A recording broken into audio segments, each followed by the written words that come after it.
Eraser and erased myself today. I like it better when I think of it that way, as if I was only a name on a page, not a real person with real feelings and real consequences when I leave. I wonder sometimes what the sunrise looked like the day after I died.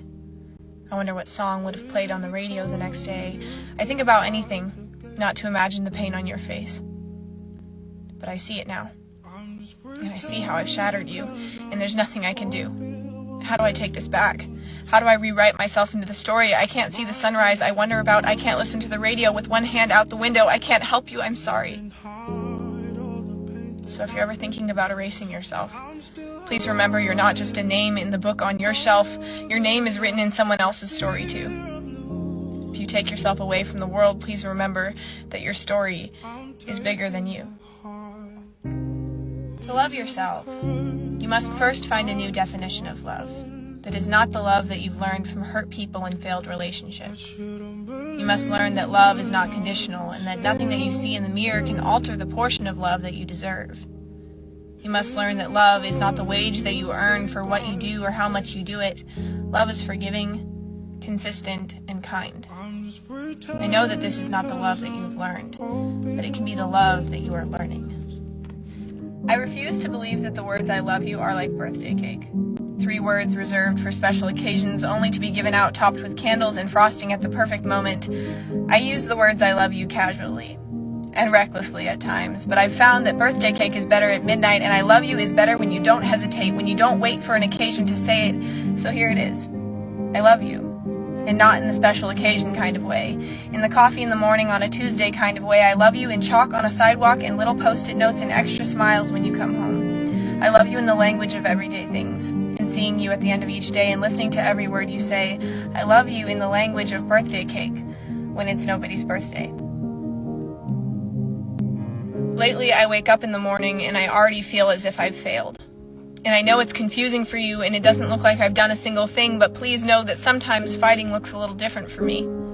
And sometimes failure doesn't require action, it only requires that I have moved in my mind and my mind was not impressed with what I did. I hate to reduce my depression down to a hypothetical happening inside my head, because it's more than that. It's heavier than that. But if I can somehow make you understand half of the weight or half of the reason I can't move from my bed today, then maybe I will be one step closer to breathing a little easier. Maybe if I can somehow share what it is like to be in my mind, I will be one step closer to being liberated of it. Maybe if I can make you comprehend why I feel like a failure when I haven't done a single thing, your understanding will somehow set me free. I will not ask for love, because the question is not whether or not I should be loved.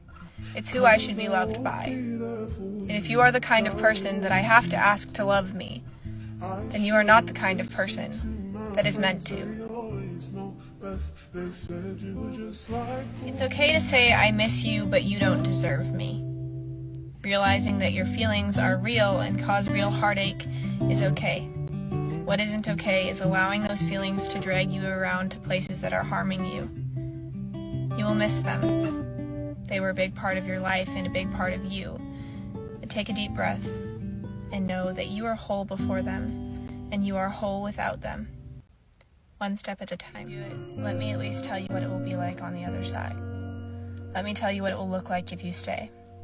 If you stay, there will come a time when you look at yourself and you realize how incredibly strong you are.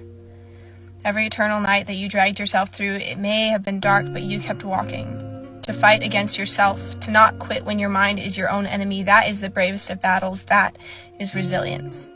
Everyone likes to tell you it's better on the other side, but they don't tell you why. It will be light on the other side because you will find that you are stronger than your mind. And that if you can drag yourself away from your own darkness, nothing in the world can ever consume you. You will learn that this pain might not feel worth it, but you are. You will prove to yourself that you are something worth fighting for, and if one day you can believe that, no one can take that away. I promise that one day you will look in the mirror and thank yourself that you stayed.